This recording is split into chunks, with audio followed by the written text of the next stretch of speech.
பார்க்கிறோம். நிறைய வகுப்புகள் இருந்தாலும் ஒரு ஓவராலா பார்க்கும்போது ஒரு 2 பெரும் மேஜர் டிவிஷன்ஸ்னா, காலையில தான் பிரதர் மனோகரன் கிட்ட இங்க ஒரு நிமிஷம் அதை பத்தி சொல்லிட்டு இருந்தோம். அவர் எழுதுற நூல்களும் நான் எழுதி வச்சு நான் பதிப்பிட்டு இருக்கிற நூல்களை என் மேசையில வச்சுட்டு இருந்தப்போ பக்கத்துல அவர் எழுதின ஏராளமான நூல்கள் இருந்தது. நான் அவருடைய ரசிகர். அவருடைய எழுத்துக்களை, அதுவும் அவருடைய ஆங்கில எழுத்துக்களை அவர் வாட்ஸ்அப்ல அனுப்புறது ரொம்ப கவனமா, எவ்வளவு வேலை இருந்தாலும் கார்ல போகும்போது படிச்சுடுவேன். ஆக அவர்கள் எழுதிய ஏராளமான நூல் எழுதியிருக்கிறார். பாருங்கள், எல்லா தலைப்புலையும் எழுதியிருக்கிறார். நானும் பல தலைப்புகளில் ஆய்வு செய்தது, கவிதைகள் இவைகளை எழுதியிருக்கிறேன். அது மாதிரி மற்றவர்களும் இருப்பார்கள். ஆக கிறிஸ்தவ இலக்கியம் என்று பார்க்கும்போது ஒரு பெரும் பிரிவு என்று சொன்னால் இறையியல் சார்ந்த ஒரு ஆன்மீக நூல்கள் என்று சொல்லக்கூடிய, தியான நூல்கள் என்று சொல்லக்கூடிய ஒரு வகையான இலக்கியங்கள், பிரசங்க நூல்கள், வேதா நூல்கள். நம்முடைய டாக்டர் மார்க் ஆல்ரோயுடைய வேதாகம விளக்கங்கள், யோனான் நூல், மார்க்கு எல்லாத்தையும் பற்றி எழுதுறாரு. அப்புறம் இதெல்லாம் இறையியல் சார்ந்த நூல்கள். ஆனால் இன்னொன்று அதை நான் ஃபிக்ஷன் என்று வேண்டுமானால் சொல்லலாம். பட் நாங்கள் பொதுவாக எங்களை போன்ற கிறிஸ்தவ இலக்கியவாதிகள் எழுதுவது கவிதைகள், காப்பியங்கள், ஒரு சிற்றிலக்கியங்கள், நாடகங்கள், கீர்த்தனைகள், அப்புறம் சிறுகதைகள், நாவல்கள், இது மாதிரி வர்றதெல்லாம் ஃபிக்ஷன் ஓரியன்ட். முழுக்க ஃபிக்ஷன் சொல்ல முடியாது.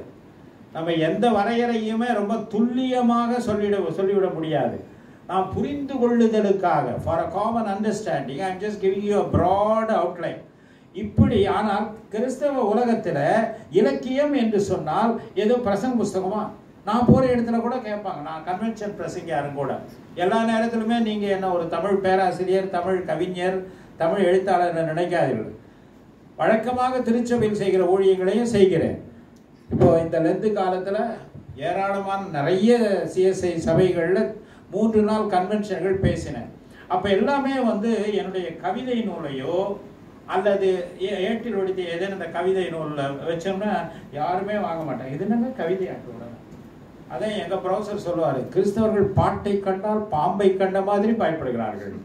கவிதை ஐயோ நாங்கள் தொட மாட்டோம். அப்புறம் வேதராய சாஸ்திரியாருடைய செய்யுள் நூல்கள், அதுக்கு விளக்கம் வச்சிருக்கிறேன். உரையோட படிங்க, செய்யுள் புரியாதுங்கன்னு புரிஞ்சுக்கிறதுக்கு தான் உரையை எழுதி வச்சிருக்கிறோம். படிங்க, எவ்வளோ ஆழமான தத்துவம் நான் சொல்ல போறேன் இன்னைக்கு. ஆக அப்படிப்பட்ட நூல்களை விரும்ப மாட்டாங்க. உங்க பிரசங்க நூல்கள்லாம் இருக்குப்பா. சிலுவையை பற்றி நான் கன்வென்ஷன் பிரசங்கங்கள் 3 புஸ்தக தொகுதி இருக்கு. இப்போ அவுட் ஆஃப் ஸ்டாக் எல்லாம் சிலுவையை குறித்து, சிலுவையின் உபதேசம் எழுதுகிறேன். ஆனா இலக்கியம் என்றால் நம்முடைய மக்கள் அப்படிப்பட்ட ஆன்மீக இறையியல் சார்ந்த நூல்களைத்தான் நினைக்கிறார்களே தவிர கவிதைகளை, காப்பியங்களை, செய்யுள் நூல்களை அல்லது நாடகங்களை, கீர்த்தனைகளை நாம் நினைப்பதில்லை. இதுல உங்களுக்கு ஒரு சர்ப்ரைசிங் ஒரு ஃபேக்ட் சொல்லட்டுங்களா? இப்ப நீங்க சொல்றீங்களே ஒரு பிரசங்க புஸ்தகம், ஒரு வேத பைபிள் நூலுடைய விளக்கம், இதெல்லாம் நீங்களும் நானும் மட்டும்தான் படிக்கணும். நான் எழுதுகிற கிறிஸ்தவ ஏட்டில் வடித்த ஏதன் உதாரணத்துக்கு சொல்றேன். கவிதை நூலுக்கு முன்னுரை கொடுத்தது, அற்புதமான வாழ்த்து கவிதை கொடுத்தவர் யார் தெரியுமா? ஓமை கவிஞர் சுரதா. தமிழ்நாட்டிலேயே கண்ணதாசனுக்கு அடுத்தபடி மிக அதிக பேர் வாங்கினவர். அது மட்டும் இல்லை, அவருடைய அருமை ஜெகதீஸ்வரிக்கு தான் தெரியும், தமிழ் பேராசிரியருக்கு. பழுத்த நாத்திகன் சொல்றவர். இந்த நாத்திகர் அந்த கவிதையை ஃபுல்லா படிச்சுட்டு, ஒரு காலத்துல எழுதின கவிதையில, நான் பல நாள் கால மாணவ பருவத்திலிருந்து எழுதின கவிதைகள், வானொலியில படிச்சது, தொலைக்காட்சியில படிச்சது, என்னுடைய இசைப்பாடல் எல்லாத்தையும் அவர் ஃபுல்லா படிச்சுட்டு, இது 3வது பதிப்பு, ஒரு 10-15 வருஷத்துக்கு முன்னால, அவர் இறக்கிறதுக்கு முன்னால எனக்கு போன்ல சொல்றாரு, தம்பி உங்க கவிதை அப்படியே வள்ளலார் திருவருட்பா படிக்கிற மாதிரி இருக்கியா, கிறிஸ்தவத்துல ஒரு திருவருட்பா மாதிரி இருக்கியா, நான் அதை அப்படி எழுதி கொடுக்குறேயா உனக்கு அப்படின்னு சொன்னாரு. அப்ப அவர் ஒரு கிறிஸ்தவர் அல்லாதவர் மட்டுமல்ல, ஒரு கடவுள் நம்பிக்கை இல்லாதவரை ஒரு கிறிஸ்தவ கவிதை தொட முடியும். அவர் என்ன எழுதினார் தெரியுங்களா? இந்த கவிதைகளை காண்போர் எல்லாம், இந்த கவிதைகளை படிப்போர் இயேசு காண்பர். அந்த புக்ல இருக்கு, நான் சொல்றது பொய்யான்னு பாருங்க. இதை படிச்சா இயேசுவை காணலாம் என்று ஒரு நாஸ்திகர் சொல்றாரு. கலைஞருக்கும் எம்ஜிஆருக்கும் குருவா இருந்தவர், பெரியாருக்கு சீடரா இருந்தவர். ஆக கவிதைகள், நாடகங்கள், கீர்த்தனைகள் கூட கிறிஸ்தவ கீர்த்தனைகளை பாடுறது பெரும்பாலும் பிராமண கர்நாடக பாடகர்கள் பாடுகிறார்கள். So what I mean to say is, through literature, through fictional oriented literature, you can reach non-Christians, whereas your devotional literature and your என்ன சொல்றது Bible expository, these are all கிறிஸ்தவ விசுவாசிகளை ஆவிக்குரிய வாழ்க்கையில் ஆழப்படுத்துவதற்கும் அவர்களுடைய விசுவாசத்தை செழுமைப்படுத்துவதற்கும் உதவும். அது மிக மிக தேவை.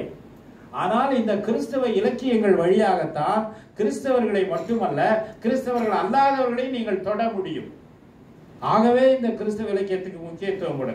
கிறிஸ்தவ கீர்த்தனை எழுதுறவங்க ஐயா பிரதமாதி அவங்க முன்னோர் ஒரு பாடகர் சொன்னார். ஜெயன் ஆழ்வார் பிள்ளையருடைய உறவினரை சந்தித்ததாக டாக்டர் மார்க் வரவேற்பு. ஜெயன் ஆழ்வார் பிள்ளை அற்புதமான கிறிஸ்தவ பாடல்களை எழுதியிருக்கிறார். அதை கிறிஸ்தவர்கள் மட்டும் இல்ல, கிறிஸ்தவர் அல்லாதவர்களும் படிக்கிறார்கள், பாட புஸ்தகத்தில் வைத்திருக்கிறார்கள். தமிழ் இலக்கியம் படிக்கிறவர்கள் படிக்கிறோம். கிறிஸ்தவ இலக்கிய பேப்பர்னு நாங்கள் எம்சிசியில் நான் துறை தலைவராக 15 ஆண்டுகள் இருந்தேன். கிறிஸ்தவ இலக்கியம், தற்கால கிறிஸ்தவ இலக்கியம்னு பாட வைத்தேன். ஈழத்து கிறிஸ்தவ கவிஞர் எழுதின நூல்கள் எல்லாம் பாட வைத்தாங்க. படிக்கிறவர்கள்லாம் கிறிஸ்தவ மாணவர்கள் அல்ல, எல்லாரும் படிக்க வேண்டும். So this is the uniqueness of Christian literature. This kind of என்ன சொல்றது imagined, கற்பனை கலந்து உண்மையை சொல்லுகிற இந்த இலக்கியங்களுடைய சிறப்பு அதுதான். இன்னைக்கு இப்போ ஒருவேளை இந்த நம்முடைய போன மாநாட்டில் கூட நான் மார்க் அவங்களோட என் கட்சிக்காக கொஞ்சம் பேசிக்கிட்டு இருந்தேன். நீங்க இறையியல் ஆசிரியராக நீங்கள் மாநாடு ஏற்பாடு செய்வதால் இந்த இறையியல் அந்த அம்சம் தூக்கலாக இருக்கிறது, இந்த இலக்கியம் கொஞ்சம் குறைவாக இருக்கிறது. நாங்கள் உலக கிறிஸ்தவ தமிழ் பேரவைன்னு 40 வருஷத்துக்கு மேலே சென்னையில் தென்னிந்திய திருச்சபை நான் சின்ன பையனாக இருக்கும்போது தொடங்கினது. அதில் நான் பொதுச் செயலாளராக இருந்தேன், இப்போ நெறியாளராக இருக்கேன். அங்கெல்லாம் கவியரங்கங்கள், பட்டிமன்றங்கள், கருத்தரங்கள், இலக்கியங்களை பற்றிய கருத்தரங்க ஆய்வு கட்டுரைகள் இதுக்கு முக்கியத்துவம் இருக்கும். ஆனால் சென்ற முறை வைத்த போது கூட வேதாக மொழிபெயர்ப்புகள் ஐயா இருக்கிறாங்க, வேதாக மொழிபெயர்ப்புகளை பற்றி ஆய்வு, இறையியல் சார்ந்த நூல்களுக்கு முக்கியத்துவம். ஆனால் ரெண்டையும் இணைத்து கிறிஸ்தவ இலக்கியத்தை நாம் வளர்க்க வேண்டும்.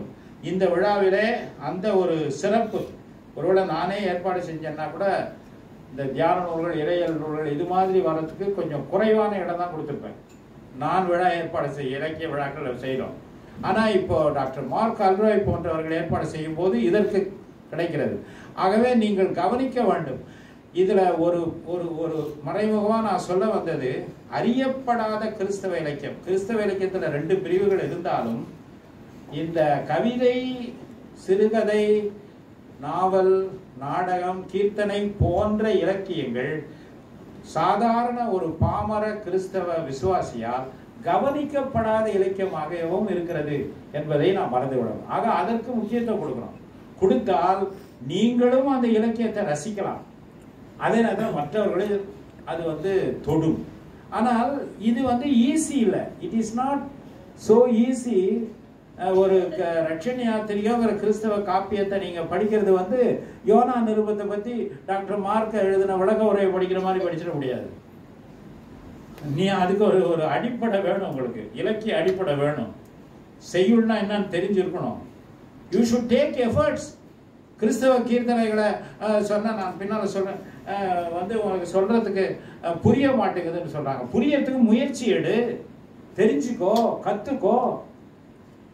எதெல்லாம் உங்களுக்கு கஷ்டமா இருக்கோ அதெல்லாம் தூக்கி விட்டுடுவீங்களா?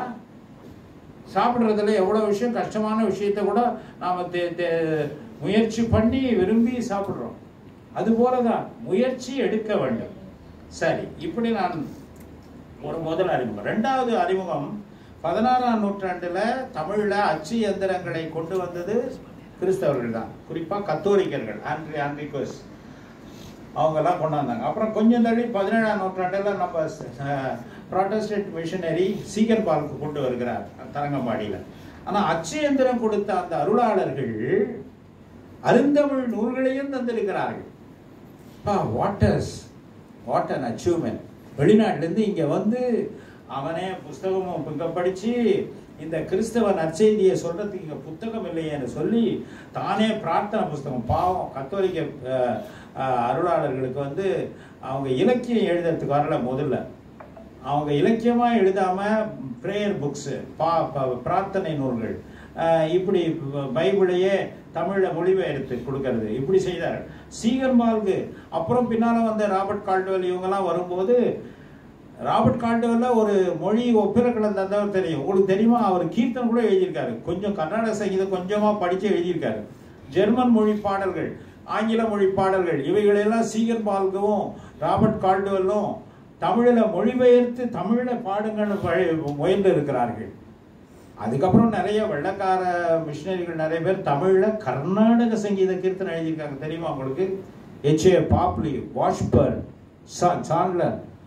பாவியாகவே வாரேன் பாவம் போக்கும் பலியா என் இயேசுவே வாரேன் பாவியாகவே வாரேன். இந்த பாட்டு கேட்டிருக்கீங்களா? யாராவது கேட்டிருக்கீங்களா? இது ஒரு வெள்ளக்காரன் எழுதுனதுன்னு தெரியுமா உங்களுக்கு? எப்படிப்பட்ட சாதனைகளை அவர் செய்திருக்கிறார்கள். அப்படி இலக்கியங்களை உருவாக்கும் போது அது பல வகைகள். காப்பியம் அப்படின்னா எபிக், லாங் ஸ்டோரி, சிற்றிலக்கியங்கள், மற்ற வித சிற்றிலக்கியம்னா அது ஒரு மைனர் லிட்ரேச்சர், அது தமிழில் ஒரு தனி வகை. இதெல்லாம் கொஞ்சம் தமிழ் படிக்கணும், முயற்சி இல்லாமல் எதுவும் வராதுங்க. திருமந்திரம்னு ஒரு சைவ பெரிய நூல் இருக்கு, திருமூலர் எழுதினார். அவர் தான் நான் ஆராய்ச்சி பண்ண சித்தர் இலக்கியத்துக்கு தொடக்கம். அதில் ஒரு வரி அப்படி பாசிங்காக சொல்லிட்டு போறாரு, என் உள்ளத்தை அது எப்பொழுதும் உடைக்கும். பைபிள் கருத்துக்கு ஒத்ததான். கடவுளை யார் பார்ப்பாங்கன்னு சொல்றாரு. ஆர்வமுடையவர் காண்பார் அரண் தன்னை. அரண்னா சிவன். ஆர்வமுடையவர் காண்பார் அரண் தன்னை. உனக்கு ஆர்வம் இருந்துச்சுன்னா முயற்சி எடுத்தா ஆண்டவனை பார்க்கலாம். அவனா தானா உனக்கிட்ட இது பண்ண மாட்டாங்க. இலக்கியம் படிக்கணும்னா கொஞ்சம் முயற்சி எடுக்கணுங்க, கொஞ்சம் கற்றுக்கொள்ளணும். ஆனா கொஞ்ச நேரம் தான் அந்த முயற்சி சுமையாக இருக்காது, அந்த சுமை சுவையாக மாறிவிடும்.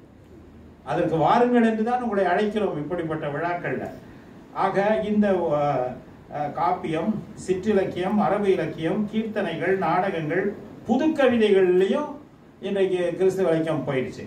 இது எல்லாத்துலேயும் ஒன்று ஒரு சாம்பிள் பீஸ் கொடுக்கணும். அதுக்கே எனக்கு அவர் கொடுக்குற நேரத்தை பார்த்தா 1 மணி நேரம் வரைக்கும் பேசலாம்னு சொன்னாலும் அது பெருசாக இருக்கும். ஆனால் இந்த சப்ஜெக்ட் அந்த நேரத்தை விட பெருசு. அதனால உங்களுக்கு நான் கொஞ்சமாக பீஸ் தான் சொல்ல முடியும். முதல்ல வாங்க காப்பியங்களுக்கு வாங்க. எபிக்ஸ். தமிழில் தான் காப்பியங்கள் என்று சொல்லப்படுகிற நீண்ட கதைகள் ரொம்ப அதிகம். நீங்கள் காப்பியங்கள்னா ரொம்ப மைண்ட் ரொம்ப கஷ்டப்படாதீங்க. ஒரு ராமாயணம் ஒரு காப்பியம், இதிகாசம், புராணம். புராணம்ன்றது காப்பியத்திலேயே கொஞ்சம் பழைய கதை உள்ளது. ராமாயணம் நமக்கு தெரியும், பெரிய புராணம், அப்புறம் மகாபாரதம், இது மாதிரிலாம் காப்பியங்கள் தமிழில் காப்பியங்கள் என்கிற நீண்ட இது தமிழில் தான் உண்டு. ஆங்கிலத்துலலாம் கிடையாது. ரொம்ப இத்தாலி மொழியில் இருக்க ஹோமர் எழுதின இலியட்ஸ்ன்னு சொல்கிறாங்க. இங்கிலீஷில் பார்த்தீங்கன்னா ஷேக்ஸ்பியர் ட்ராமாவா பிளேவாக தான் எழுதுவார், பெர்னாட் ஷா பிளே தான் எழுதுவார். எபிக்ங்கிற ஒரு காப்பிய வடிவம் பிற மொழிகளில் அதிகம் இல்லை, மிஞ்சி இத்தாலியில் இருக்குங்கிறாங்க. தமிழில் நிறைய காப்பியங்கள், அதுலேயும் தமிழில் இருக்கிற எல்லா காப்பியங்களும் சமய காப்பியங்களாக இருக்கும். ஏதோ ஒரு ரிலிஜனை பொறுத்து ரிலிஜியஸ் எபிக்ஸ் தான். அதில் ஆச்சரியம் என்ன தெரியுங்களா? நமக்கு முன்னால் வந்த சைவம், வைணவம், சமணம், பௌத்தம் இதெல்லாம் பழைய சமயங்கள். அந்த பழைய சமயங்கள், பழைய ரிலிஜன்ஸ், நான் மதம் என்ற சொல்லை தவிர்க்கிறேன். ஆனால் சமயம்னா மதம் தான். மதம்னா எல்லாருக்கும் யாருக்கும் மதம் பிடிக்கக்கூடாது. யானைக்கு கூட மதம் பிடிச்சா ஆபத்து, மனுஷனுக்கே இப்போ மதம் பிடிச்சி ஆடலாம். இந்தியாவில் ரொம்ப நடக்குது. அதனால அந்த வார்த்தையே வேணான்னு விட்டுட்டேன். சமயங்களில் பிற சமயங்கள் பழமையான சமயங்கள், ஆனால் பின்னால் வந்த சமயங்கள் தான் இஸ்லாமிய சமயமும் கிறிஸ்தவ சமயம். 17ஆம் நூற்றாண்டிலிருந்து தான் தமிழில் கிறிஸ்தவ நான் சொல்லுகிற மாதிரி இலக்கியங்கள், இந்த கற்பனை சார்ந்த இலக்கியங்கள் உருவாகின்றன. அஃப்கோர்ஸ் மற்ற டிவோஷனல் லிட்ரேச்சர் கூட அப்போ தான் தமிழ்லன்னு வருது. அதில் பின்னால் வந்த இஸ்லாமிய கிறிஸ்தவ எல்லாத்துலேயும் இப்போ சூப்பர் எக்ஸல் பண்ணது கிறிஸ்தவ இலக்கியம். கிறிஸ்தவத்தில் தான் 40க்கும் மேற்பட்ட காப்பியங்கள் இருக்கிறது. அதை பற்றி ஆராய்ச்சி புஸ்தகம்லாம் வந்தது. என்னுடைய உடன் பேராசிரியர் ஞானச்சந்திர ஜான்சன் இது மாதிரி நிறைய நூல் எழுதுவார். அவர் 40-45 கிறிஸ்தவ காப்பியங்களை பற்றி எழுதி ஆராய்ச்சி பண்ணி அதை புஸ்தகமாக ஒரு NCBH என்கிற கம்யூனிஸ்ட் பொது உடைமை இயக்கத்தை சேர்ந்த பதிப்பகத்தான் வெளியிட்டு இருக்கிறார். எங்கிட்ட கூட கேட்குறாங்க, கிறிஸ்தவ பைபிள் சித்தர்கள் பற்றி நீங்கள் சொல்லியிருக்கீங்களா, அது எங்ககிட்ட கொடுங்க சார், நாங்கள் போடுறோம், உலகத்துக்கே கொண்டு போகிறோன்றாங்க. ஆக அந்த அளவுக்கு ஒரு அங்கீகாரம் வந்திருக்கிறது. அதில் சிறந்த காப்பியங்கள் முன்னால் வந்த கிறிஸ்தவத்தில் 2 சிறந்த காப்பியம் கத்தோலிக்க பிரிவில் வந்து வீரமாமுனிவர் எழுதின தேம்பாவணி, சீர்திருத்த திருச்சபை பிரிவில் எச்.ஏ. கிருஷ்ணபிள்ளை எழுதின ரட்சணை யாத்திரிகம். இப்போ நான் வர்றதுக்கு முன்னால் தேம்பாவணி எழுதி 300 வருஷம் ஆச்சு. அதனால் அவங்க சிறப்பு மலர் வெளியிடாங்க. அதுக்கு எனக்கு ஒரு ஆங்கில கட்டுரை எழுத சொல்லி கேட்டாங்க. வரும்போது கூட அவசரமாக ஒரு எழுதி கொடுத்துருவாங்க. The aspects of Tamil culture in தேம்பாவணின்னு ஒரு கட்டுரை எழுதி முடிச்சு கொடுத்துட்டு வந்திருக்கேன் இப்போ. அது மாதிரி தேம்பாவணி டாப். அதுக்கப்புறம் ரட்சணி யாத்திரிகம். தேம்பாவணி சூசையப்பர் வளனாருடைய வரலாற்றை சொல்லுவது ரொம்ப அற்புதமாக. வெளிநாட்டுக்காரர் காப்பியம் எழுதுனது ரொம்ப ரேர். அவர் ஒருத்தர், அவருக்கு அப்புறம் ஸ்வாட்ஸ்ன்னு ஒருத்தர், இன்னொரு கிறிஸ்தாயனோன்னு ஒன்று எழுதியிருக்காரு. வேற யாரும் வெள்ளக்காரங்க காப்பியமே எழுதுறது, வெளிநாட்டுக்காரங்க எழுதுனது நமக்கு தெரியல. ரட்சணி யாத்திரிகம் உங்களுக்கு தெரியும், அதை பற்றி நான் சொல்றேன். அற்புதமான காப்பியம். அண்மை காலத்தில் வந்த காப்பியங்கள்ல பார்த்தீங்கன்னா கிறிஸ்தவர் அல்லாதவராகிய கண்ணதாசன் எழுதின இயேசு காவியம். அதுக்கப்புறம் கிறிஸ்தவராகிய நம்ம இவர் புலவர் ராமகிருஷ்ணன் ஒருத்தர் சிலப்பதிகாரம் மாதிரியே சிலப்பதிகார மணிமேகலை முதற் காப்பியம்னு சொல்லுவாங்க. அப்படியே சிலப்பதிகாரத்தை வடிவெடுத்து அச்சு அசலா இயேசுநாதருடைய வரலாற்றை அதில் வச்சு மீட்பதிகாரம்னு எழுதியிருக்காரு பவுல் ராமகிருஷ்ணன். சிலப்பதிகாரம் மாதிரியே இருக்கும், ஆனால் இயேசுவை பற்றி சொல்லும். வீரமாமுனிவர் எழுதினது, அவர் வந்து கம்பரை விட அதிக சந்தங்கள் பயன்படுத்தியிருக்க. சந்தங்கள்னா இந்த ரைம்ஸ். கம்பரையே மிஞ்சி இருக்காரு வீரமாமுனிவர் அவருடைய தேம்பாவணியில். கொஞ்சம் கடினமான நடை படிக்கிறது. எச்.ஏ. கிருஷ்ணபிள்ளை என்ன பண்ணியிருக்கிறாரு, அவரும் அந்த கம்பராமாயணத்துக்கு காப்பியன்னா தமிழ் டாப்பு சிலப்பதிகாரமும் கம்பரும் தான். அதில் கம்பரையே சாயலை பின்பற்றி எச்.ஏ. கிருஷ்ணபிள்ளை எழுதியிருக்கிறார். அதனால அவருக்கு கிறிஸ்தவ கம்பன்னு பேர் கொடுத்துட்டாங்க. கிறிஸ்தவ கம்பன். 10,000 பாட்டுக்கிட்ட கம்பராமாயணம் எழுதினான்னு சொல்றாங்க, சிலது கம்பர் எழுதினா சொல்றாங்க. எதில் தமிழ் பேராசிரியர் இருக்காங்க, அவங்க அது இது பண்ணுவாங்க, டிபேட் பண்ணுவாங்க. இவர் 4,000 பாடல்கள் எழுதினார்.